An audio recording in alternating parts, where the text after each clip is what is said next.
नमस्कार. विशेषच्या या भागामध्ये आपल्या सगळ्यांचं स्वागत. मी प्रसाद काथे. इस्रायल आणि इराणच्या मध्ये युद्ध सुरू झालंय.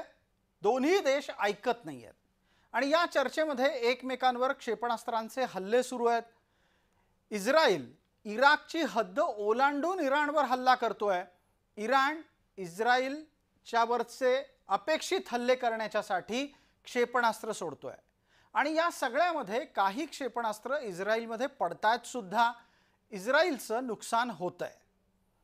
प्रश्न इथे असा उपस्थित राहतो की काल परवापर्यंत ज्या इस्रायलनं आपल्या भोवती आयर्न डोम असल्याचं म्हटलं, लोह पडदा असल्याचं म्हटलं, त्या लोह पडद्याला भेदून नक्की या स्थितीत इराणचं क्षेपणास्त्र इस्रायलमध्ये गेलंच कसं? या दोन्ही देशांमध्ये असलेला सध्याचा संघर्ष हा याही पलीकडे किती दिवस चालणार आहे? इराणचे लष्करी तळ उद्ध्वस्त केल्याचा दावा इस्रायल करतोय, तर इस्रायलमधल्या महत्त्वाच्या तेल अवीव शहरावर इराणची क्षेपणास्त्र पडल्याचं त्यांच्या देशानं म्हटलं आहे. हे सगळं घडत असताना इराणचा लढणारा नेता मात्र गायब आहे. नेत्यान्याहू मैदानात आहेत. असं या निमित्तानं आणखी किती दिवस चालणार? जगाच्या तेल पुरवठ्यावर त्याचा काय परिणाम होणार? असे विविध मुद्दे आपल्याला या भागात चर्चेला घ्यायचे आहेत.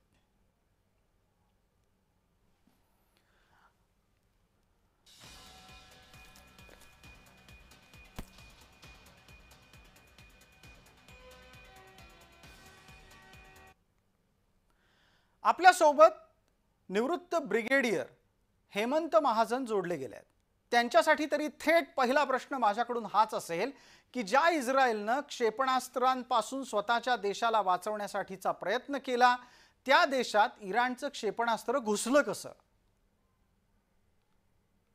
प्रश्न मनामध्ये असा येतो की एवढी महत्त्वाची सिस्टीम ही कशी फेल झाली इराणच्या विरुद्ध? त्याकरता कारणं काय होती? लक्षात असावं की कुठलीही सिस्टीम असते तर त्याची क्षेपणास्त्र थांबवण्याची एक क्षमता असते. ज्यावेळेला क्षेपणास्त्र त्यांच्या क्षमतेच्या बाहेर येतात तर त्यावेळेला त्यांना एवढ्या क्षेपणास्त्रांना एकदम थांबवणं हे शक्य नसतं. तर म्हणजे इस्रायलनी एक सॅच्युरेशन अटॅक केला, मोठ्या प्रमाणात हल्ला केल्यामुळे माफ करा, ही सगळी क्षेपणास्त्र थांबवणं हे इस्रायलला शक्य झालं नाही.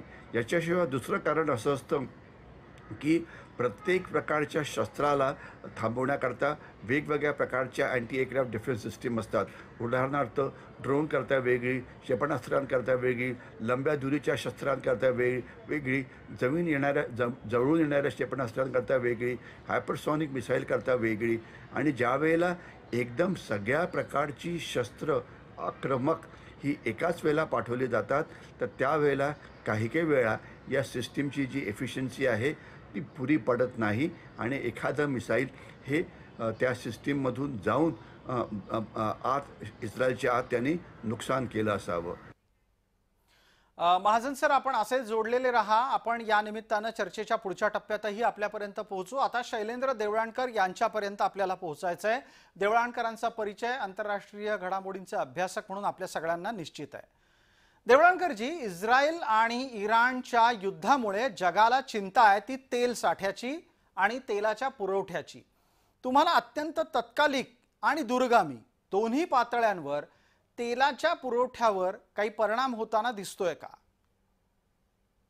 नाही, हे निश्चितपणे इस्रायल आणि इराणमधला संघर्ष हा जगाची चिंता वाढवणारा आहे. जग ऑलरेडी परेशान आहे. ते रशिया आणि युक्रेन जो जवळपास 3 वर्षांपासून संघर्ष चालू आहे, त्यामुळे युरोप पण एक्झॉस्ट झालेला आहे, अमेरिका एक्झॉस्ट झालेला आहे. त्यामुळे आता हा जो नवा कन्फ्लिक्ट झोन मिडल ईस्टमध्ये तयार झालेला आहे आणि तो जरी आता तुम्हाला केवळ इस्रायल आणि इराण पुरता मर्यादित वाटत असला तरी देखील आता इराण पुरस्कृत ज्या दहशतवादी संघटना किंवा इतरही संघटना आहेत, जसं हुती असेल, हेजबोल्ला असेल, हमास आहे, या संघटना वेगवेगळ्या देशांमध्ये त्यांचं अस्तित्व आहे आणि पुन्हा त्या सक्रिय होऊन इस्रायलवरती अटॅक करू शकतात. त्यामुळे या संघर्षाची व्याप्ती वाढू शकते. शकते. दुसरा महत्त्वाचा मुद्दा यामध्ये असा आहे, की इस्रायलकडे फार मोठ्या प्रमाणावरती घातक अशा प्रकारचे क्षेपणास्त्र आहे आणि इराणकडे देखील चीन, उत्तर कोरिया आणि पाकिस्तान यांच्या माध्यमातनं इराणकडे देखील मोठ्या प्रमाणात क्षेपणास्त्र हे आहेत किंवा अजूनही फायटर जेट्स देखील त्यांच्याकडे आहेत आणि दोघांपैकी कोणीही आता माघार घ्यायला तयार नाहीये आणि यामधनं एक बाब होण्याची शक्यता नाकारता येत नाही, की हे जर संघर्ष असाच चालू राहिला आणि याच्यातला डॅमेज जर असा चालू राहिला, तर भविष्यात अमेरिका याच्यामध्ये उतरण्याची शक्यता नाकारता येत नाहीये आणि जर अमेरिका आला तर इराणचे जे पारंपरिक मित्र आहेत, ज्यामध्ये सिरिया आहे, चीन आहे, पाकिस्तान आहे, रशिया पण आहे सगळ्यात महत्त्वाचं म्हणजे. त्यामुळे यांची देखील प्रवेश होण्याची किंवा एंट्री होण्याची शक्यता नाकारता येत नाही. त्यामुळे हा संघर्षाची व्याप्ती जर वेळीच याच्यावर नियंत्रण ठेवलं गेलं नाही, आंतरराष्ट्रीय संस्था संघटनांनी मध्यस्थी केली नाही, तर या संघर्षाची व्याप्ती येत्या काळामध्ये वाढलेली आपल्याला दिसू शकते. देवळणकरजी, या चर्चेतला पुढचा टप्पा आहे तो निश्चितच हल्ल्यांच्या संदर्भातला. ज्या पद्धतीनं हे हल्ले होत आहेत ते पाहता इराणला त्यात किती नुकसान संभवतं? महत्वाचा मुद्दा असा आहे, की इराणच्या संरक्षण सज्जतेला, इराणच्या एकूणच लष्करी क्षमतेलाच केवळ धक्का बसलेला नाहीये, तर इराणमधली जी खामेनी राजवट आहे, त्याला महत्वाचा धक्का बसलेला आहे. आणि हे महत्वाचं आहे, की आज इस्रायल इराणमध्ये इतक्या आतमध्ये शिरून त्यांची जी युरेनियम एनरिचमेंटचे प्लांट्स आहेत, त्या ठिकाणी जर इस्रायलकडनं हल्ले होत असतील, तर खामेनीच्या एकूणच क्षमतेवरती, प्रशासनावरती प्रश्नचिन्ह निर्माण होतात आणि जर खामेनींना आपलं अस्तित्व किंवा तिथल्या धार्मिक राजवटीचं अस्तित्व टिकवायचं असेल, तर त्यांना काहीतरी प्रत्युत्तर हे द्यावंच लागणार आहे. त्यामुळे हा हल्ला, इस्रायलचा हल्ला हा केवळ इराणच्या अण्वस्त्रांवरती नाहीये किंवा इराणच्या संरक्षण सज्जतेवर नाहीये, तर तो खामेनी राजवटीवरती आहे. आणि हीच खामेनी राजवट जी आहे ती आता अनेक समस्यांना कारणीभूत ठरते. त्यामुळे मला असं वाटतं, की हा जर या संदर्भामध्ये खामेनी राजवटीला आपलं अस्तित्व टिकवायचं असेल, तर त्यांना अत्यंत जोरात इस्रायलला प्रत्युत्तर द्यावं लागेल.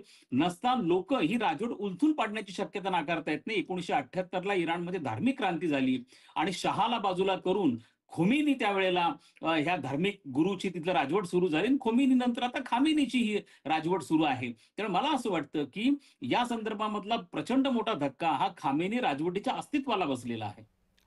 बिलकुल, आपण पटकन हेमंत महाजन सरांपर्यंत पोहोचतोय. हेमंत महाजन सर आपल्या सोबत आहेत. मला त्यांना विचारायचं आहे, की आर्यन डोम काम कसं करतो ते एकदा सांगणं गरजेचं आहे, कारण या खामेनी राजवटीकडून वेचून वेचून एकाच वेळेला हजारो क्षेपणास्त्र ठराविक लहान भागावर इस्रायलच्या टाकली जात आहेत. इस्रायलची आयर्न डोम सिस्टीम जी आहे ही जगातली एक सर्वोत्तम अँटी एअरक्राफ्ट डिफेन्स सिस्टीम समजली जाते, जी शत्रूचे म्हणजे इराणचे ड्रोन्स असो की विमानं असो की क्षेपणास्त्र असो की आकाशातून उडणारं कुठलंही शस्त्र असो, ते थांबवण्यामध्ये जनरली अतिशय त्यांना यश मिळतं. परंतु आता असं घडलं की ज्यावेळेला इराणनी एकदम मोठ्या प्रमाणामध्ये हल्ला केला, तर त्यावेळेला इराणची काही क्षेपणास्त्र ही इस्रायलची राजधानी जी तेल अवीव आहे त्यांच्यावरती येऊन धडकली आणि या आयर्न डोम सिस्टीमच्या मधून ती तेल अवीववरती पोहोचली आणि तिथे काही नुकसान इस्रायलचं झालं. आणि महत्त्वाचं असं की तेल अवीव ही इस्रायलची राजधानी आहे. निवृत्त ब्रिगेडियर हेमंत महाजन यांच्यानंतर परत आपण वळतो आहोत शैलेंद्र देवळणकर यांच्याकडे. देवळणकरजी, या हल्ल्यामुळे इराणच्या क्षेपणास्त्रांचं संरक्षण यंत्रणेचं मोठं नुकसान झालंय. ही एक बाब आपण प्रामुख्याने लक्षात घ्या, की इराणकडे जी ही क्षेपणास्त्र आहेत ही इराणनी स्वतः विकसित केलेली नाहीयेत. इराणला ती प्रामुख्याने उत्तर कोरियाकडनं प्राप्त झालेली आहेत, काही चीनकडनं मिळालेली आहेत. अनेक तंत्रज्ञान त्यांना पाकिस्तानकडनं देखील या बाबतीमध्ये प्राप्त झालेलं आहे.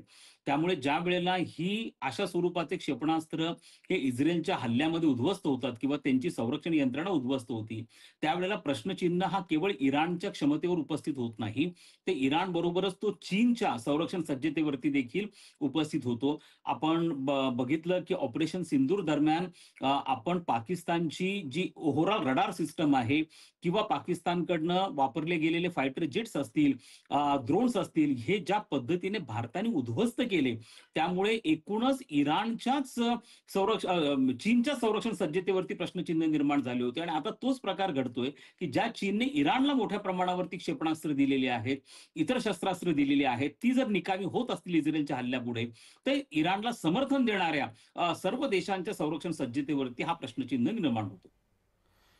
अगदीच आपण या निमित्तानं जागतिक पातळीवर बदलणाऱ्या प्रत्येक घटनेकडे अत्यंत बारकाईनं पाहणार आहोत आणि तुर्तास या चर्चेला वेळेची मर्यादा असल्यानं मी इथेच ती आटोपती घेतो. शैलेंद्र देवळाणकर तसंच निवृत्त ब्रिगेडियर हेमंत महाजन या दोघांचेही या चर्चेत सहभागी झाल्याबद्दल मनपूर्वक आभार.